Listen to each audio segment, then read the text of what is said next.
세상과 나는 간 곳 없고 오직 우리를 구속하신 우리 구주 예수 그리스도만 보이는 시간 되게 하옵소서.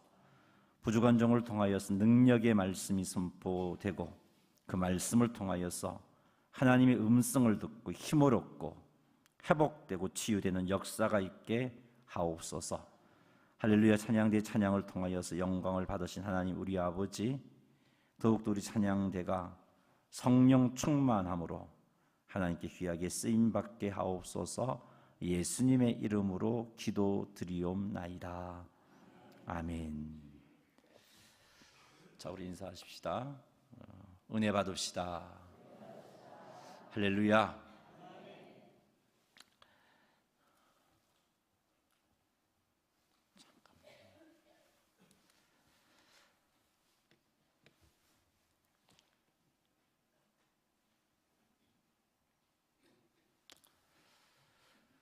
예수님을 구주로 믿는다는 것이 무엇이라고 여러분 생각합니까?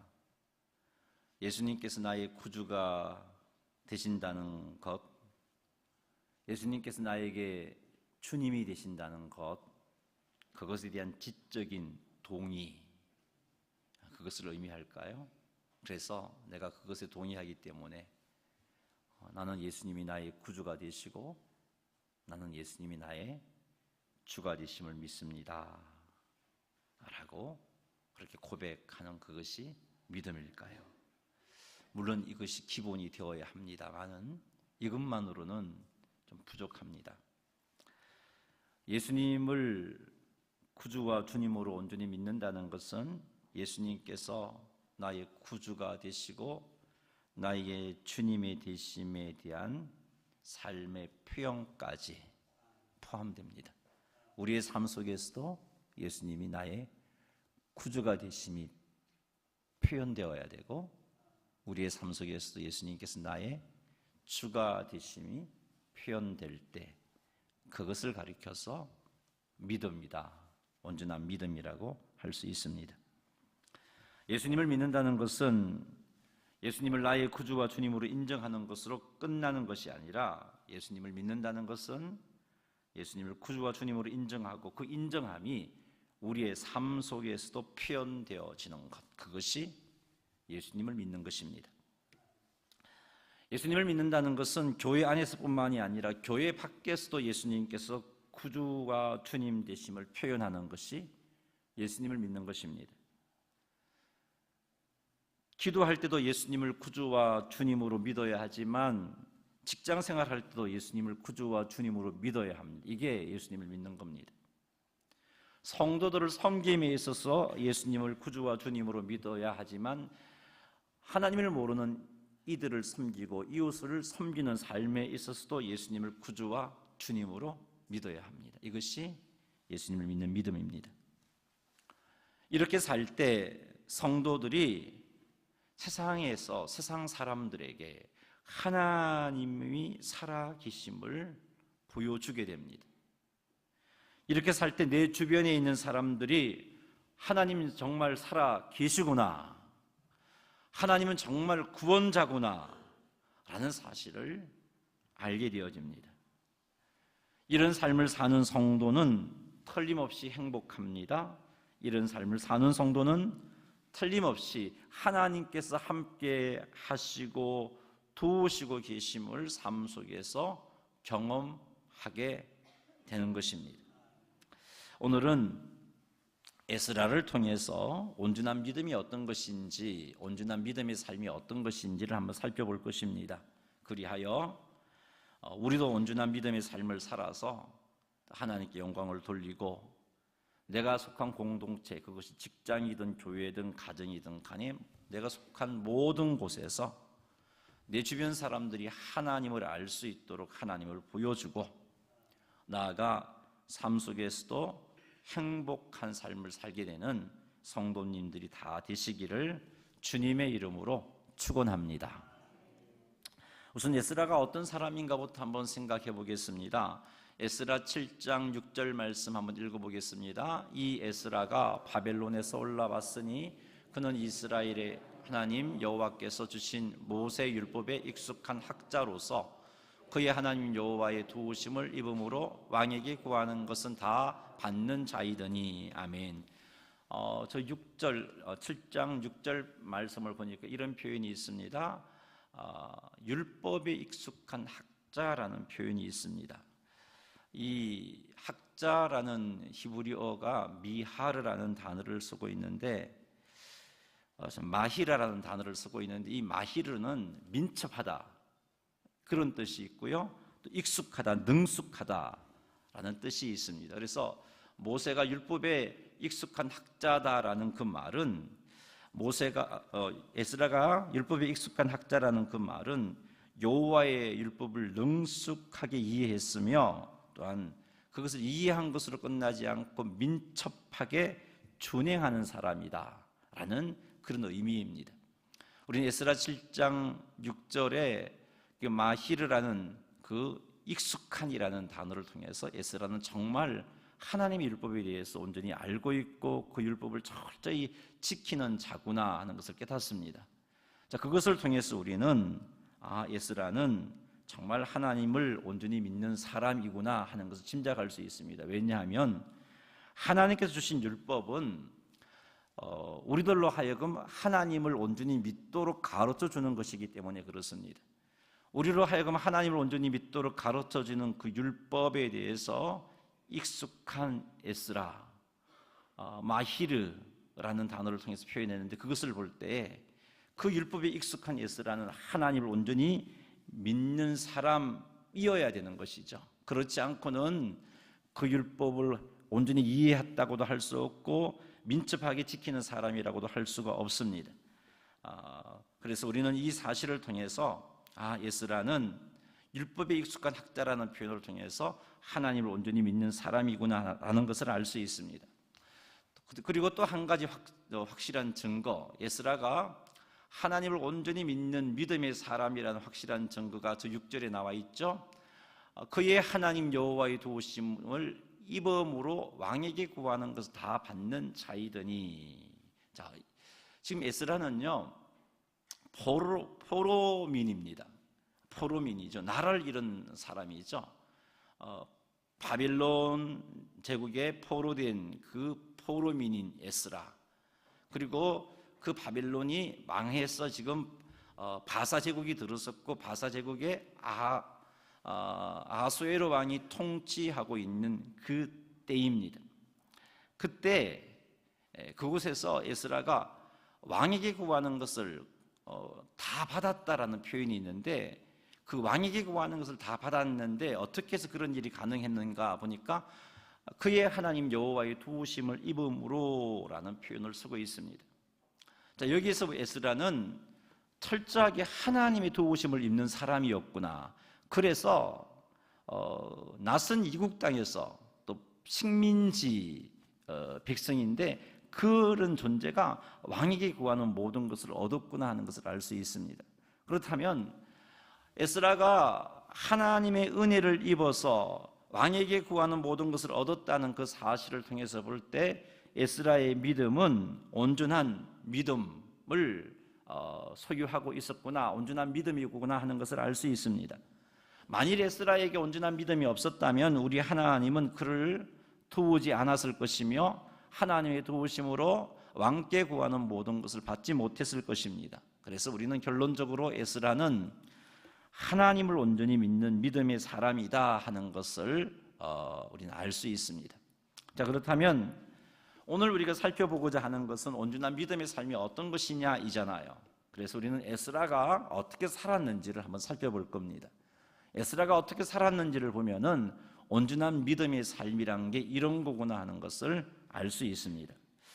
에스라를 통해서 우리가 알 수 있는 온전한 믿음의 삶은요, 삶 속에서 하나님을 구원자와 주님으로 믿는 믿음을 표현하는 삶입니다. 에스라는요 이런 삶을 살았습니다. 에스라가 이런 삶을 살았기 때문에 식민지 백성이었음에도 불구하고 바사 제국에 아닥사스다 왕이 통치하는 그때에 그 아닥사스다 왕이 에스라를 보고, 에스라는 참 지혜로운 사람인데 에스라의 지혜가 에스라의 지혜가 아니고 하나님의 지혜다라는 것을 알게 된 것입니다. 우리 한번 읽어보겠습니다. 에스라 7장 25절입니다. 에스라여, 너는 내 손에 있는 내 하나님의 지혜를 따라 내 하나님의 율법을 아는 자를 법관과 재판관을 삼아 강 건너편 모든 백성을 재판하게 하고 그중 알지 못하는 자는 너희가 가르치라. 아멘. 아닥사스다 왕이 에스라에게 조서를 내리면서 한 말입니다. 그 아닥사스다가 에스라에게 한 말을 보니까 이런 표현이 있죠. 너는 내 손에 있는 내 하나님의 지혜를 따라라는 표현을 우리는 볼 수 있습니다. 이것을 볼 때 아닥사스다 왕은 에스라가 참 지혜로운 사람인데 그의 지혜는 하나님의 지혜이구나라는 것을 알고 있구나 하는 것을 알 수 있습니다. 여러분, 어떻게 해서 이 아닥사스다 왕이 에스라가 가진 지혜가 하나님의 지혜라는 것을 알게 되었을까요? 만약에 에스라가 그가 하나님의 구원자 되심과 하나님의 주 되심을 고백하는 믿음의 고백을 이스라엘 공동체 안에서만 했더라면, 그런 삶을 살았더라면 과연 이 아닥사스다 왕이 에스라가 참 지혜로운데 그 지혜는 하나님의 지혜구나 라고 그렇게 알았을까요? 아니요, 알 수가 없습니다. 에스라가 믿음의 공동체 안에서만 하나님을 믿는 믿음을 표현해서만 아닥사스다 왕은 알 도리가 없습니다. 그러나 에스라는 자신의 삶의 모든 영역 속에서 하나님께서 구원자 되심과 하나님께 주 되심을 믿음으로 표현했습니다. 무슨 일을 하더라도 어떤 위험을 닥쳤는데 두려워하지 않습니다. 구원자 하나님을 의지하면서 그 일을 해냅니다. 어떤 일은 참 풀 수 없는 까다로운 문제를 만났는데 에스라는 구원자 하나님을 의지하며 기도하며 지혜를 구하여 그 문제를 풀어갑니다. 그것을 아닥사스다 왕이 본 것입니다. 그래서 아닥사스다 왕은 에스라가 가지고 있는 그 지혜가 에스라의 지혜가 아니고 하나님의 지혜라는 것을 알게 되었던 것입니다. 사랑하는 성도 여러분, 이것이 온전한 믿음의 삶인 겁니다. 하나님은 우리를 세상의 빛으로 세우셨습니다. 소금으로 세우셨습니다. 왕같은 제사장으로 세우셨습니다. 그런 우리가 온전한 믿음의 삶을 살지 않고 그냥 교회 공동체 안에서만 예수님은 나의 구원자가 되십니다, 큰 소리로 고백도 하고 자신 있게 말하고 있다가 그냥 교회 밖에서는 침묵하면서 그렇게 살아간다면 우리는 이 사명을 감당할 수가 없습니다. 에스라가 그렇게 살았다면 아닥사스다 왕은 하나님을 알 도리도 없고 에스라의 지혜가 하나님의 지혜라는 것을 알 도리가 없습니다. 그러나 에스라는 삶의 모든 영역에서 심지어 왕이 보는 앞에서도 하나님께서 그의 구원자가 되심과 주님 되심을 믿음으로 표현하는 삶을 살았던 것입니다. 그래서 그는 지혜롭게 행했고 그렇게 지혜롭게 행하는 모습을 본 아닥사스다 왕이 에스라가 어떻게 저렇게 지혜로울까? 그의 지혜는 하나님의 지혜이구나 라고 알게 된 것입니다. 사랑하는 성도 여러분, 우리는 에스라의 삶을 통해서 온전한 믿음의 삶 한 가지를 보았습니다. 그것은 삶의 모든 영역에서 하나님께서 우리의 구원자 되심을 표현하는 겁니다. 하나님께서 우리의 주인 되심을 표현하는 겁니다. 그런 표현을 삶 가운데 하는 성도는요, 힘들고 어려운 일을 만났을 때 절망하고 낙심하고 불평하고 주저앉아 버리지 않습니다. 그 모습을 지켜보고 있습니다. 누가요? 믿지 않는 직장 동료가 지켜보고 있고요, 믿지 않는 내 가족이 지켜보고 있고요, 믿지 않는 내 친구가 지켜보고 있습니다. 그래, 저런 상황이라면 이제 답이 없지, 포기할 수밖에 없지, 내가 도와준들 어떻게 도와줄 수도 없고 지가 노력해본들 그 문제를 해결할 길이 없지, 그래 절망할 수밖에 없어, 이거 어떻게 하나, 다들 그렇게 생각하고 있는 그때에 우리는 하나님께 무릎을 꿇으면서 기도합니다. 그리고는 그 기도함과 함께 소망을 가지고 그들에게 감사를 표현하고 소망을 표현하고 기뻐하는 삶을 살아갑니다. 그렇게 살아가는 삶을 보니까 정말 절망스러워서 끝이다 싶었는데 희한하게도 그 문제가 그에게 유익이 되고 그것을 통해서 더 성숙해가고 저 살려가는 모습을 보게 되었던 거죠. 누가요? 믿지 않는 친구들이 보았고 믿지 않는 가족이 보았고 보았고, 믿지 않는 직장 동료가 보았고, 믿지 않는 주변 사람들이 보았습니다. 그들이 무엇을 깨달을까요? 정말 저 사람이 믿는 하나님은 살아계시구나. 여러분, 이것이 온전한 믿음의 삶입니다. 이런 모습으로 하나님에 대한 여러분의 신앙 고백을 여러분의 삶의 모든 영역에서 표현하시기를 주의 이름으로 축원합니다. 그래서 온전한 믿음을 소유한 자가 되어서 빛과 소금의 사명을 온전히 넉넉히 감당하시는 여러분 되시기를 주의 이름으로 축복합니다. 두 번째로 볼 수 있는 에스라를 통해서 볼 수 있는 온전한 믿음의 삶은요, 에스라는 입을 열어서 하나님의 구원자 되심을, 하나님의 주 되심을 주변 사람들에게 증거했습니다. 증거했어요. 에스라가 주변 사람들에게 하나님께서 구원자 되심을 알리는 삶을 살았다는 것은 에스라에게 하나님이 그의 구원자 되심에 대한 분명한 믿음이 있었기 때문에 가능한 일입니다. 하나님이 그의 구원자가 되시고 하나님이 그의 주가 되심에 대한 믿음이 없어요. 그냥 긴 것 같기도 하고 아닌 것 같아요. 자신이 없어요. 그러면 결코 세상 속에 나아가서 하나님이 나의 구원자가 되시고 우리의 구원자가 되십니다라고 증거할 수가 없습니다. 근데 에스라는 그의 믿음을 그가 속한 공동체 밖에서도 입으로 표현하는 삶을 살았어요. 그것은 그에게 있는 믿음이 온전한 믿음이었던 증거입니다. 여러분, 온전한 믿음은요, 입을 열어서 교회 공동체 안에서 고백했던 신앙 고백을 밖에서도 할 수 있는 결과가 나타납니다. 그게 온전한 믿음입니다. 이런 온전한 믿음을 가진 사람은요, 주변에 믿지 않는 자들에게 하나님에 대한 증거를 하지 않을 수가 없습니다. 에스라는 그렇게 증거했어요. 아니, 어디 그런 표현이 있나요? 에스라가 증거했다는 표현이. 자, 한번 읽어보겠습니다. 에스라 8장 22절입니다. 같이 읽어볼까요? 이는 우리가 전에 왕에게 아뢰기를 우리 하나님은 모든 자에게 선을 베푸시고 자기를 배반하는 모든 자에게 권능과 진노를 내리신다 하였으므로 길에서 적궁 맞고 우리를 도울 보병과 마병을 왕에게 구하기를 부끄러워하였음이라. 아멘. 자, 이게 보니까 이 에스라 8장 22절을 보니까 에스라는요, 아닥사스다 왕 앞에서 하나님을 증거했어요. 어떻게 증거했느냐? 하나님의 손은 자기를 찾는 모든 자에게 선을 베푸십니다. 이걸 증거했어요. 뿐만 아니라 하나님을 배반하는 모든 자에게 권능과 진노를 내리시는 분이 하나님입니다라고 증거했습니다. 근데 에스라는요, 이런 증거를 하면서 왕이 싫어하면 어떻게 하나? 내가 이러다가 왕에게 미움받으면 어떻게 하나? 내가 바사제국 사람도 아니고 그 유대 출신인데 이런 나를 왕이 인정해 주지 않고 내치면 어떻게 하나? 두려워하지 않았습니다.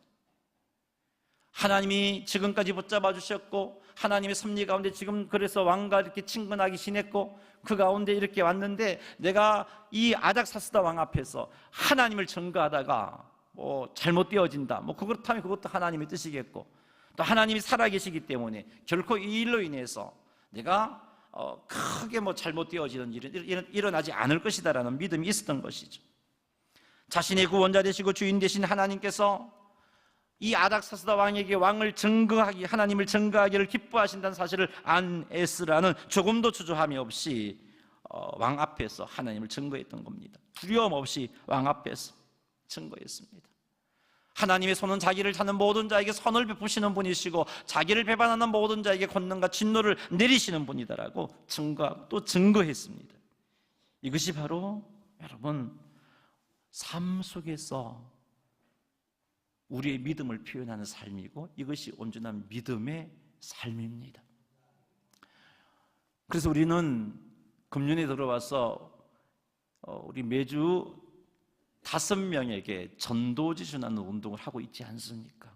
온전한 믿음의 삶을 훈련하기 위해서 말이죠. 이런 도전이 안 되면 그냥 이리저리 생각 없이 한 주를 보내게 되고 어떤 날은 한 번도 세상 속에서 예수님이 나의 구원자가 되십니다 한 번도 고백해보지도 못하고 한 주가 흘러가고 한 달이 흘러가고 어느새 6개월이 지나고 어느새 1년 내내 복음 한 번 전해보지 못하는 삶을 살게 되잖아요. 그래서 저희들이 전도하기 위해서 여러분 오늘도 주보에 이 전도지를 받으셨죠? 주보 안에 이것 있는 거 모르시는 분도 계시죠? 받다가 보니까 생각 없이 툭 받아 땅에 흘러버리니까 받으셨어요. 왜 나눠드렸을까요? 온전한 믿음의 삶을 살자고. 어떻게 해요?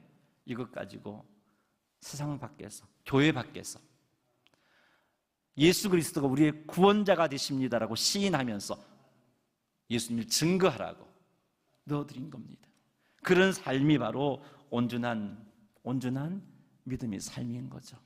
에스라는 그런 삶을 살았습니다. 여러분, 왕 앞에서 에스라가 복음을 증거했다면요, 누구에게 복음을 못 전했겠습니까? 왕 앞에서 하나님을 증거했다면 누구에게, 증거하지 못할 사람이 누구이겠습니까? 다 전했다는 거죠. 에스라는 복음을 전하는 삶을 살았어요. 이런 삶을 살았기에 여러분, 에스라는 하나님의 기쁨이 되는 삶을 살 수 있었던 거고 사명을 잘 감당했던 겁니다. 여러분, 하나님께서 이스라엘 백성들을 구원해갖고 가나안 땅에 들이셨을 때 하나님의 소망이 있었습니다. 그 이스라엘 백성들을 향한 하나님의 소망이 무엇이냐? 얘들아, 가나안 땅을 거룩한 하나님 나라로 만들어라. 그거였습니다. 가나안에 있는 사람들을 거룩한 백성으로 만들라. 그래서 왕같은 제사장을 세우셨습니다. 그런데 이 이스라엘 백성들은요, 온전한 믿음의 삶을 살지 못해서 어떻게 되어버렸습니까? 가나안을 거룩하게 만들어야 할 그들이 거꾸로 유대인들이 가나안화되었습니다. 유대인들이 가나안의 가치관이 지배를 받게 되어버렸죠. 그래서 이렇게 포로로 끌려가고 힘든 삶을 살았던 겁니다. 우리를 구원하신 하나님께서 우리들에게 요구하십니다. 사랑하는 내 아들과 딸들아, 세상 속에서 세속화되지 말고 세상을 거룩하게 만들어라 하면서 우리를 불러주신 것입니다. 그래서 우리를 빛이라고 칭하여 주셨죠. 세상의 빛이다, 너희는 세상의 소금이다 라고 말씀해 주셨습니다. 그런 삶을 살려면요, 온전한 믿음의 삶이 필요합니다. 에스라는 온전한 믿음의 삶을 살았습니다. 세 번째, 에스라에게서 볼 수 있는 온전한 믿음의 삶은요, 에스라가 증거하는 삶을 살았다 그랬잖아요. 에스라가 하나님을 증거했어요. 그런데 에스라의 증거를 들었던 사람들에게 하나님에 대한 분명한 믿음을 소유하게 하기 위해서 때로는 안정적이고 편안한 길을 포기하는 행동을 에스라가 하고 있는데, 그것이 바로 온전한 믿음의 삶입니다. 에스라는 아닥사스다 왕의 명령을 따라서 지금 예루살렘에 가는 겁니다. 아닥사스다 왕이 에스라에게 명령을 했어요. 그리고 왕명을 쫓아서 예루살렘으로 갑니다. 그래서 예루살렘에 갈 사람은 자원해라 해서 유대인들을 불러 모았어요. 왕명을 쫓아서 바벨론에서 예루살렘을 향하여 가는데 그 길이 참 먼 길입니다. 험한 길입니다. 그 길이 도적대들이 매복하고 있어서 여행객들을 공격해서 여행객들을 죽이기도 하고 그들의 있는 소유를 빼앗아 가기도 하는 그런 일들이 많이 있는 곳이 바벨론에서 예루살렘으로 가는 길입니다. 그 길을 가야 하는 에스라, 그리고 또 그 길을 왕이 이제 에스라에게 명령을 내리면서 에스라에게 예루살렘으로 가라고 하면서 많은 은금을 왕이 주었습니다. 그리고 그곳에 이 에스라를 따라가지 못했던 이스라엘 백성들, 이 바벨론에 정착해 있는 이 안정적인 삶을 포기하지 못해서 따라가지도 못하고, 그래서 미안한 마음에 그들이 또 물질을 에스라에게 줍니다. 가서 하나님의 성전을 위해 사용하라고. 그래서 그렇게 모은 돈이 엄청난 것이었습니다. 에스라 8장 26절 27절 한번 읽어보겠습니다. 내가 달아서 그들 손에 준 것은 은이 650달란트요 은그릇이 100달란트요 금이 100달란트며 또 금잔이 20개라 그 무게는 1000다리기요 또 아름답고 빛나는 금 같은 보배로운 녹그릇이 2개라. 읽어봐도 이게 얼마나 되는지 모르겠죠. 여기 보니까 은이 650달란트, 은그릇이 100달란트, 금이 100달란트, 또 1000다리 금잔이 20개, 녹그릇 2개라 그럽니다. 자, 1달란트가 약 35kg입니다. 그러면은 은이 600달란트라는 말은 은 23톤이라는 거죠. 원 23톤, 은그릇 100달란트라는 거, 은그릇이 3.5톤, 금이 100달란트라는 것은 금이 3.5톤, 천다릭의 금잔이 20개인데 그 천다릭은요 약 8.4kg인데 8.4kg짜리 금잔 20개, 이 어마어마한 양입니다. 어마어마한 양을 지금 에스라가 가지고 예루살렘으로 가야 됩니다. 여러분, 안 그래도 그 길은 도적대가 우글우글하는 때인데, 곳인데, 이 소문이 만약에 난다면은 에스라가 이렇게 많은 금은을 가지고 예루살렘으로 간다라는 소문이 퍼진다면 분명히 도적대들이 달려들어서 에스라와 이스라엘 백성들에게 해코지 할 겁니다. 틀림없습니다. 그래서 에스라는 지금 아와 강가에서 모여서 하나님께 금식을 하며 기도하고 있습니다. 한번 읽어보겠습니다. 그때 내가 아와 강가에서 금식을 선포하고 우리 하나님 앞에서 스스로 겸비하여 우리와 우리 어린 아이와 모든 소유를 위하여 평탄한 길을 그에게 간구하였으니, 하나님, 우리 아이도 있고 우리들이 지금 예루살렘으로 가잖아요. 그 길이 험한 길이고 도둑죄들이 출몰하는 길인데 지켜주십시오. 하나님, 우리 소유가 지금 어마어마하잖아요. 이거 빼앗길 수 있어요. 그러니까 지켜주십시오 하고서 하나님 앞에 금식을 선포하며 간구하고 있습니다. 여기 하나님 앞에서 스스로 겸비했다는 말은 하나님의 은혜가 아니면 우리는 하나님께 도움을 청할 수 없는 자들인데, 하나님 우리에게 은혜 베풀어 주셔서 우리를 그곳에 안전하게 갈 수 있게 도와주세요, 이런 자세로 기도했다는 겁니다. 하나님, 우리는 이런 자들 아닙니까? 바벨론의 안정적인 생활을 포기하고 하나님의 성전에 가서 하나님을 예배하기 위해서 모든 것을 내려놓고 예루살렘으로 가려고 헌신한 자들 아닙니까? 그러니까 하나님 책임져 주세요, 우리 기도 들어주셔야 돼요. 이런 자세는 스스로 겸비한 자세가 아닙니다. 우리가 주님의 영광을 위하여 일하잖아요. 그러니 하나님 책임져 주셔야죠. 이런 자세도 스스로 겸비한 자세가 아닙니다. 하나님의 은혜가 아니면 아무런 소망이 없습니다. 하나님, 우리의 기도에 응답해 주십시오라는 간절한 자세가 스스로 겸비한 자세죠. 금식을 선포하면서 에스라는 기도했어요. 금식 역시 기도 응답을 받기 위해서 우리가 이렇게 희생하니까 하나님이 들어주셔야 됩니다 라는 그런 차원의 자세가 아니고요, 하나님 아시잖아요. 우리가 밥을 먹어도 힘이 있어도 하나님 앞에 바르게 설 수 없는 존재고 사명 감당할 수 없는 존재. 우리가 밥을 안 먹는다는 것은 하나님 도와주지 않으면 정말 안 돼요. 하나님 은혜 베풀지 않으면 정말 안 돼요. 답이 없어요. 도와주세요 라는 겸손함의 표현이 금식입니다.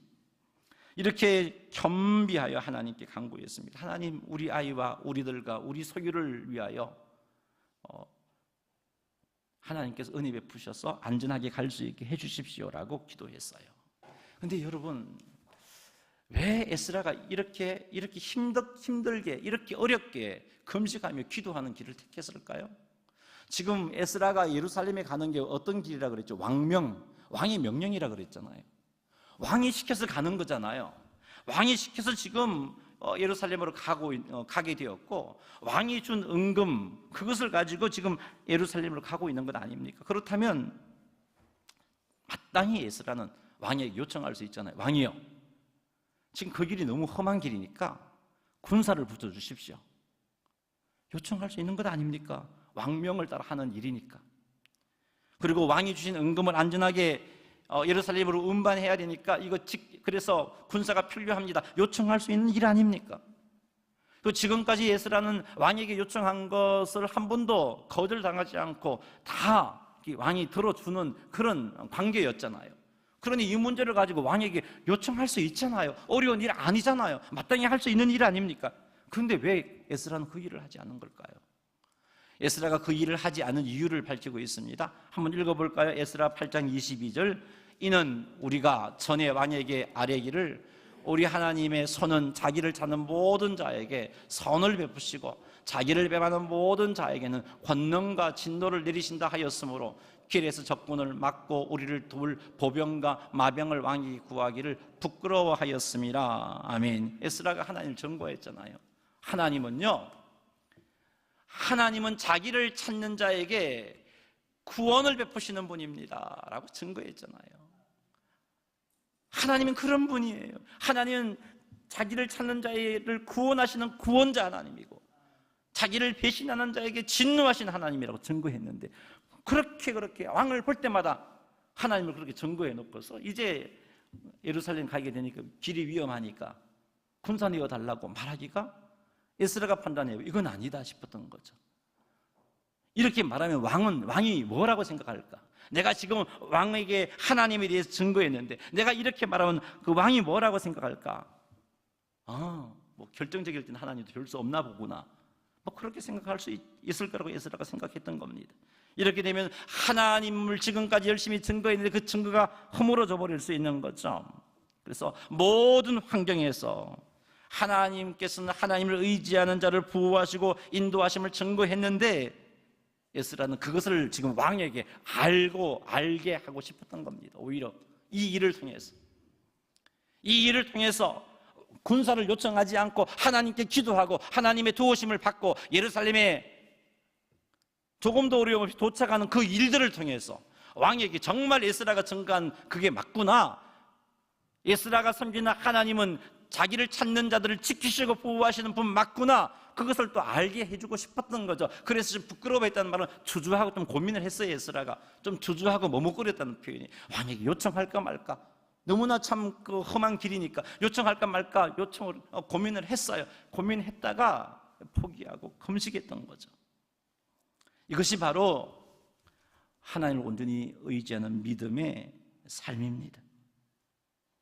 자신이 증거한 사람들에게 하나님에 대한 분명한 믿음을 가질 수 있도록 하기 위해서 이렇게 안정적이고 평안한 길을 갈 수 있음에도 불구하고 그것을 포기하고 하나님만 온전히 신뢰하는 이 행동이 온전한 믿음의 삶이라고 할 수 있습니다.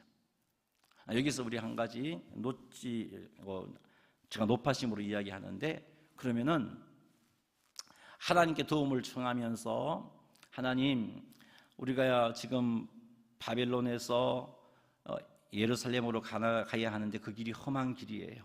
그래서 하나님, 내가 그 길을 가야 하니까 왕의 마음을 움직여 주셔서 왕이 나를 좀 도와줄 수 있게 해주세요라고 기도하고 왕이 주는 군사를 거부하지 않고 그 군사를 의지하여 예루살렘에 가면 그 믿음 없는 사람입니까?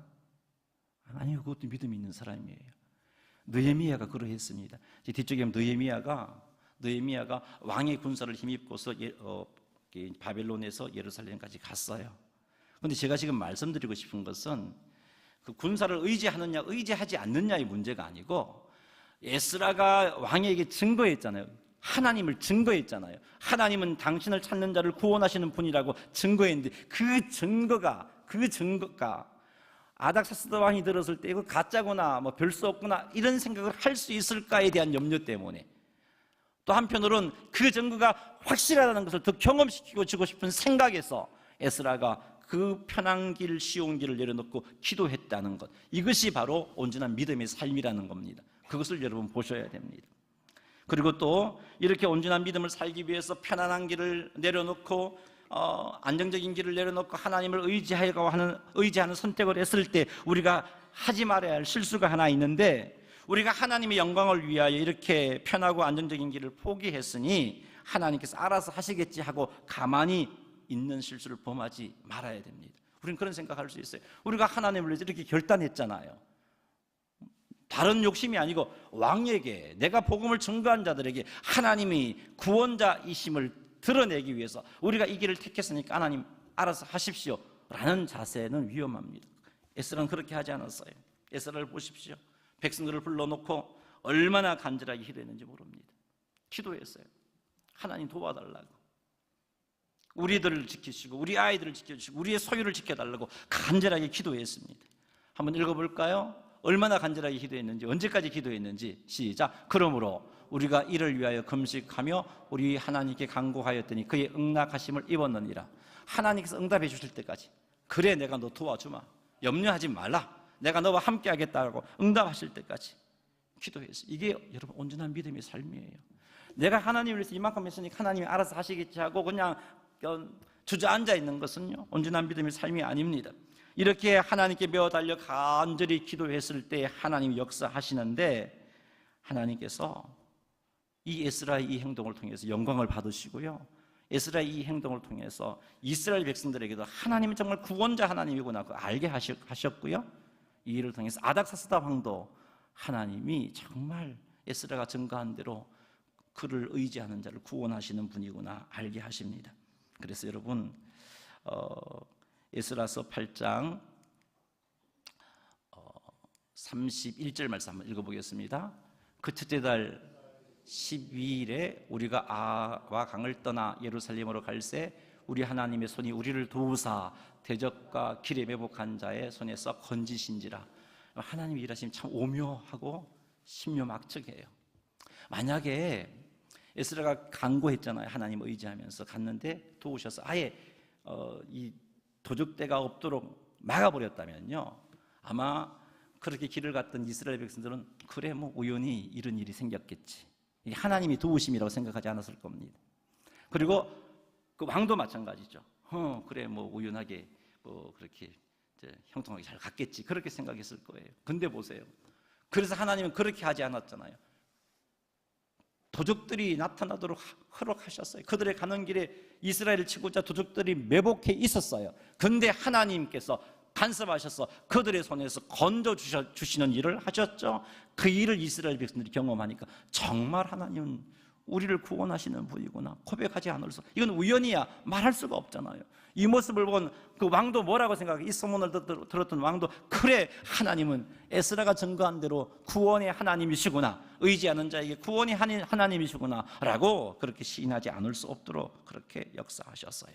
이렇게 해서 왕도 백성도 하나님이 구원자임을 경험하고 또 의지하게 되는 결과를 나타내었던 거죠. 사랑하는 성도 여러분, 이렇게 온전한 믿음의 삶을 살면요, 하나님 영광을 받으십니다. 이렇게 온전한 믿음의 살면요, 세상이 나를 통해서 하나님을 알게 됩니다. 이렇게 온전한 믿음의 삶을 살면요, 내가 또 하나님을 경험하기에 내가 영적으로 풍성하고 행복한 삶을 살게 되는 것입니다. 말씀을 맺겠습니다. 온전한 믿음의 삶은 예수님께서 구주와 주님 되심을 인정하고 우리의 삶 속에서도 예수님께서 구주와 주님 되심을 표현하는 삶을 사는 것, 그것이 온전한 믿음의 삶입니다. 아니 삶 속에서 주의 구원자 되심과 주 되심을 풍성히 표현하시는 여러분 되시기를 바랍니다. 뿐만 아니라 주변 사람들에게 예수님께서 구원자 되심과 주님 되심을 증거하는 삶입니다. 그러니 여러분, 우리 매주 5명에게 복음 증거하는 이 일을 순종함으로 온전한 믿음의 삶을 삽시다. 이것을 통해서 내 주변 사람들에게 하나님이 구원자 되심을 알 수 있도록 선포하는 삶을 사시기를 바랍니다. 그리고 온전한 믿음의 삶은 우리의 증거를 들었던 자들이 하나님을 제대로 알 수만 있다면 때로는 편하고 안정적인 길을 포기하고 하나님께 미워 달려야만 풀어나갈 수 있는 그런 선택을 하는 것임도 기억하십시다. 그래서 힘들어도 어려워도 이렇게 살면요, 세상에 빛이 되고 세상에 소금이 되고 이런 삶을 살면요, 우리의 삶을 통해서 사람들이 하나님을 알게 되고 또 뿐만 아니라 나도 행복하고 하나님 영광을 받으시고 점점 많은 사람들이 하나님을 알게 되는 역사가 일어납니다. 그러니 이런 삶을 여러분 가슴에 새기시기 바랍니다. 이제 교회 안에서만 우리의 믿음을 고백하는 데 머물지 마십시다. 셀 식구들끼리 모여서 우리의 믿음을 고백하는 데만 머물지 마십시다. 직장에서도 학교에서도 가정에서도 우리의 믿음을 표현합시다. 성도들 앞에서뿐만 아니라 믿지 않는 친구들에게도, 친척들에게도, 믿지 않는 직장 동료와 직장 상사 앞에서도 믿음을 표현합시다. 내가 이렇게 했다가 왕따 당하면 어떻게 하나, 이렇게 했다가 불이익 당하면 어떻게 하나, 그건 맡겨버리고 믿음을 표현하십시다. 그리고 그리스도를 증거하는 삶을 사십시다.